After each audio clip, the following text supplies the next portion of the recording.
Alright, what is up guys? So, back from another video. So this is going to be once again another first impressions where we go through a few details about the product before we really jump in and make a good detailed review on them. So, first off, before we get into the product, I want to thank you to Seconds Out Fight Store. They didn't send these for free or nothing, obviously, because I'm nobody. But, you know, the shipping was great on these. I think I ordered them on a Saturday and they arrived on the Tuesday, which I think is great delivery. I've really struggled with a lot of boxing stuff, having like really slow deliveries, just not getting out very speedy. So they've done a great job at that. And they also give you 2 stickers. So, you know, free stuff's always nice, bit of free promotion for them. But they've done a good job and I think it's worth mentioning there. So, in this video, I've been really excited to make this video for you guys, to be honest. As you know, I've been using the ASICS Aggressive 4s, I believe they are. Might be 5s, I can't remember. I did a video of them in the past for a long time. I've probably had them almost 5 years now. But I thought, it's time for some new boots, and I found these guys. So, these are Yammy Boxing. They're an Australian company. I knew nothing about them before I hopped onto the website and just seen them on the page there at the start. And I thought, they looked really cool. There's no massive logos on them, so before I get into it, I want to show you guys the boots first. So, start off, really nice box, nice bright colours. So the boots do come in a multiple colour range. So the boots that I went for are just the white with the, I guess you call it like an electric blue sort of look to them.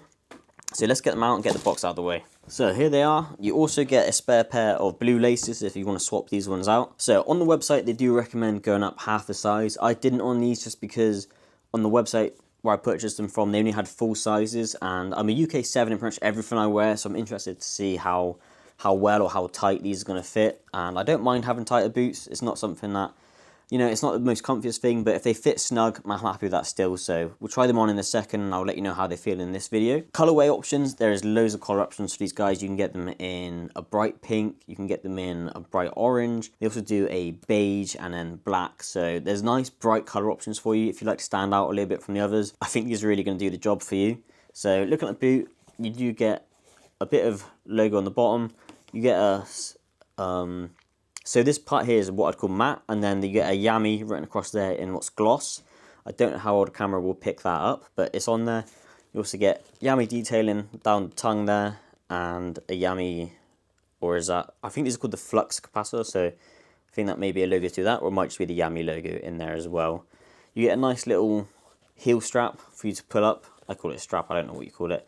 Like a heel tab, so when you're pulling the boot on, help you assist putting the boot on. And you also get some details here on the inside of the boot, which say, never stop breathing, push for an edge, always in flux, always authentic, Yammy is all of us, Yammy always in your corner, which is a bit strange, to be honest. I'm not a massive fan of that. They could have just done away with that and wrote on the box or something, or maybe had it on, like, I don't know, on the actual sole of the boot or on the inside.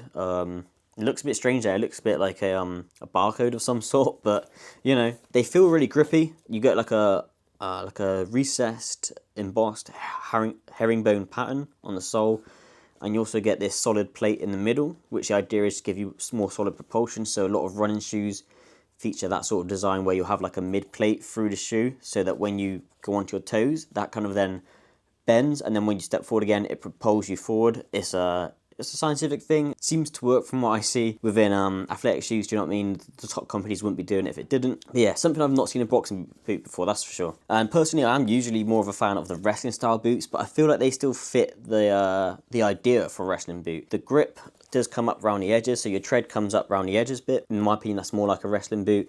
You get a shorter height rather than the high tops. Just the build shape looks to me like very similar to more wrestling boot style rather than traditional boxing boots, which I'm a big fan of, to be honest. I quite like the look of them. So cost-wise, these come in at £140, which is quite pricey, but when you look in the range of boots, I think it kind of fits in there, roughly in the middle. Nike Hyper KOs and things like that, which are ranging almost up to the 200 mark. You got the Nike Tower as well, which is the boot I would also be interested in trying out, which is a Nike wrestling boot, but seen it loads in the boxing world, as with most things. I'm interested in trying those out because they look quite similar to these as well. I'd say they're quite a comparable boot, but I thought I'd go for the lesser known brand, give it a go, see how we get on.